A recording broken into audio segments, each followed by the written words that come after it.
అందరికీ నమస్కారం. ఇవాళ మనతో పాటు ప్రముఖ ఆధ్యాత్మికవేత్త ఆస్ట్రాలజర్ ముల్లపూడి సత్యనారాయణమూర్తి గారు మనతో ఉన్నారు. గురువుగారితో మాట్లాడదాం.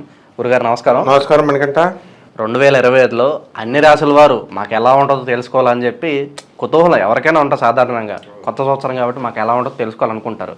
మరి సింహరాశి వారికి 2025లో ఎలా ఉండబోతుంది సార్? 500 సంవత్సరాల తర్వాత మళ్ళీ మంచి సంఘటనలు జరగబోతున్నాయి, రాబోతుందని చెప్పి మాట్లాడుకుంటున్నారు. మరి ఓవరాల్గా సింహరాశి వారికి 2025 ఎలా ఉండబోతుంది? 500 కాదు, 5000 సంవత్సరాలు నొకళ్ళు, 100 సంవత్సరాలు నొకళ్ళు, ఎవరి ఇష్టం వచ్చినట్టు వాళ్ళు చెప్తున్నారు. కానీ 60 సంవత్సరాలకు ఒకసారి మనకి సంవత్సరాలు మారుతూ ఉంటాయి కదా. ఇప్పుడు మనకి 1966 సంవత్సరం, 1906, 2026 సంవత్సరంలో మనకి ఈ యొక్క పరాభవ నామ సంవత్సరం వస్తుంది. ఇప్పుడు నెక్స్ట్ ఇయర్ ఉగాది అయ్యేదాకా.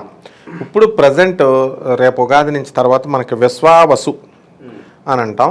ఇది 1965లో అలా కంటిన్యూషన్ వచ్చినప్పుడు మళ్ళీ తిరగబడింది అనమాట. ఇప్పుడు ఈ సంవత్సరం సింహరాశి వాళ్ళు సంపాదిస్తారు. మనకంట డబ్బులు అనమాట. ధనం సమృద్ధిగా ఉంటాయి. మనీ ఫ్లో బాగుంటుంది అంటారు. Full flow. అసలు ఉద్యోగాలు అన్ని రాసుల వాళ్ళకి పోయినాయి, కానీ ఈ సింహరాశి వాళ్ళకి పోలేదు.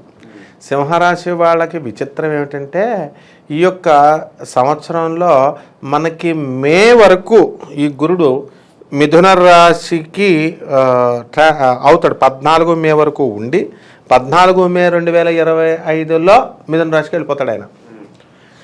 ఆ తర్వాత 18 అక్టోబర్కి ఆయన కర్కాటక రాశికి ట్రాన్సిట్ అవుతున్నాడు. అక్కడి నుంచి మళ్ళీ బ్యాక్కి వెళ్ళిపోతాడు. 5 డిసెంబర్ తర్వాత మనకి 2025 సంవత్సరంలో గురుడు మిథున రాశికి వెళ్ళిపోతాడు. ఇది గురువు యొక్క పాత్ర. దీనివల్ల ఏం జరుగుతుంది ఈ సింహరాశి వాళ్ళకి అని అంటే, మరి కొంతమంది పోలీస్ స్టేషన్లకి, కోర్టు కేసుల్లో ఏ పీరియడ్ నుంచి ఏ పీరియడ్ అంటే గురుడు కర్కాటక రాశిలో ఉన్నప్పుడు ఖచ్చితంగా జరుగుతుంది. కాబట్టి వీళ్ళకి ఆల్రెడీ ఇప్పుడు మనకి జన్మంలోకి కేతు వచ్చాడు. భక్తి పెరిగిపోతుంది. సాయిబాబా భజనలు అందరూ కూడా వాళ్ళు ఇళ్ళకు వచ్చి, ఇప్పుడు అమెరికాలో ఉన్న వాళ్ళ ఇంట్లో వాళ్ళు చేసుకోకుండా ఆ మీటింగ్ వచ్చి మీ ఇంట్లో ఒక వారం, మా ఇంట్లో ఒక వారం అని అలా 10 వారాలు పెట్టుకుంటారు.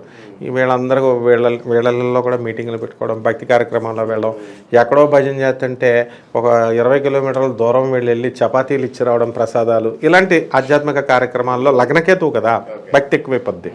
అందువలన ఉద్యోగాల కంటే ముందు భక్తి భజన కార్యక్రమాల్లో ఎక్కువ పాల్గొంటారు ఈ సింహరాశి వాళ్ళు. తర్వాత మన యొక్క రాహు ఉన్నాడు కదా, ఆ రాహు ఏం చేస్తున్నాడు ఇప్పుడు మీనరాశి నుంచి 29 మే 2025 సంవత్సరంలో కుంభరాశిలోకి వచ్చేస్తున్నాడు. దానివల్ల ఏమవుతుందండి అని అంటే, ఇప్పుడు మొన్నటిదాకా శని కళత్రపుత్ర శత్రుత్వ కారణాయ నమః 7వ ఇంట్లో ఉన్నంత వరకు, మే 2025 వరకు ఇప్పుడు గొడవలు జరుగుతూ ఉంటాయి వ్యాపారస్తులతో, భాగస్వాములతో, తర్వాత జీవిత భాగస్వాములతో ఫైటింగ్లు ఇవన్నీ జరుగుతాయి. ఆదాయాలు, డబ్బులు, పుష్కలమైన ఆదాయం. వీళ్ళ సైడ్ బిజినెస్లు చల్లంగా, సీనియర్ వైస్ ప్రెసిడెంట్గా అంత పెద్ద స్థాయిలో పెద్ద బ్యాంక్స్లో, రెప్యూటెడ్ బ్యాంక్స్లో, ఎంఎన్సీస్లో, సాఫ్ట్వేర్ కంపెనీల్లో వీళ్ళ ఉద్యోగాలు వీళ్ళు చేసుకోవచ్చు కదా. అక్కడ పీకేదేమీ లేదు, కానీ రియల్ ఎస్టేట్లో చేస్తామండి, వాటిల్లో చేస్తామండి అని వేరే దాంట్లో రిజిస్టర్ చేసుకుంటారు, వేలు పెడతారు. వేలు పెట్టుకున్న తర్వాత మరి డిక్లరేషన్ సంవత్సరం ఇవ్వాలి కదా. వీళ్ళకున్న పనుల వల్ల పాపం మర్చిపోతే ఏమవుతుంది, వాళ్ళు ఊరుకోరు కదా కంపెనీ వాళ్ళు. సీనియర్ వీపీ పోస్టే పోద్దేమో అని గుండెలు లపక టపక అలా కొట్టుకుని ఉంటారనమాట. కానీ పోదు. ఎందుకని అక్కడ శని కాపాడాడు. ఇక్కడ అలా ఉండదు. ఇప్పుడు ఏంటంటే రాహువు గొడవలు పెట్టేస్తూ ఉంటాడు. ఏమి ఆనందా నువ్వు నన్న ఇది అన్నావు. అందువలన వీళ్ళందరూ కూడా ఏమీ వితండవాదాలు చేయకూడదు, సైలెంట్గా ఉండాలి. ఆ విధంగా ఈ యొక్క సింహరాశి వారు మనకి గొడవలకు దూరంగా వెళ్ళాలి. ఇకపోతే మనం విద్యార్థులను చూసుకుందాం. విద్యార్థులు వీళ్ళ చదువు ఎలా చదువుతారా నాయన అంటే, వీళ్ళు ఎప్పటి నుంచి ఎప్పటి వరకు అంటే మే నుంచి అక్టోబర్ వరకే చదువుతారు వీళ్ళు. మళ్ళీ అక్టోబర్ నుంచి మళ్ళీ 5th డిసెంబర్ వరకు డౌన్ అయిపోద్ది. మరి కాంపిటేటివ్ ఎగ్జామ్స్ ఆ టైంలో పడితే గోవిందా. కాబట్టి ఎక్కువ చదువుకోవాలి. గవర్నమెంట్ పరీక్షలు, ఈ యొక్క ఉద్యోగాల కోసం, గవర్నమెంట్ జాబ్స్ కోసం రాసేటటువంటి వాళ్ళు చాలా జాగ్రత్తగా వీళ్ళు చదువుకుంటే మాత్రమే జాబులు వస్తాయన్నమాట. డిసిప్లిన్ అనేది చాలా అవసరము. ఇక అత్తగారులని, మామగారులని బాగా చూసుకోవాలి ఈ కోడళ్ళు. మరి వైవాహిక జీవితం ఎలా ఉండబోతుంది గురుగారు సింహరాశి వారికి? సింహరాశి వారికి వైవాహిక జీవితం ఎప్పుడు ప్రాబ్లం ఉండదు. ఎందుకంటే వీళ్ళ బయట అన్ని ఆడపుల్లులు కానీ మా భర్తల దగ్గరికి వచ్చేసరికి మేమలే అనమాట పిల్లులు వీళ్ళంతా. కాబట్టి భర్తలకి చాలామందికి సింహరాశి వాళ్ళకి మరి భర్తల పాపం ఇన్కమ్స్ లేని వాళ్ళు ఉన్నారు.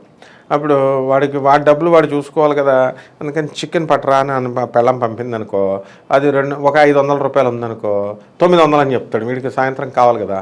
అలాగే చిన్న డ్రైనేజ్ ఏదైనా రిపేర్ చేయాలనుకో, దీనికి మేస్టర్లు 10,000 చెప్పారని చెప్పేసి 2,000 రూపాయల వరకు 8,000 కమిషన్లు వేసేస్తారు భర్తలే. కాబట్టి ఈ విధంగా ఈ సింహరాశి వాళ్ళకందరికీ కూడా పుష్కలమైన డబ్బు వీళ్ళు కూడా కేర్ చేసి ఇచ్చి పడేస్తూ ఉంటారు.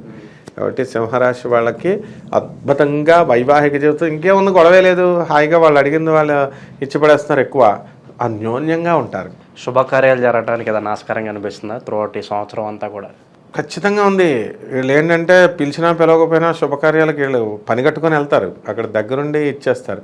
నాకు తెలిసిన సింహరాశి డాక్టర్ దంపతులు 2 ఉన్నారు నాకు. వాళ్ళు ఏం చేస్తారంటే సింహరాశి వాళ్ళు 2 కూడా, వాళ్ళ లక్షణం చెప్తున్నాను నాకు తెలుసు అనమాట.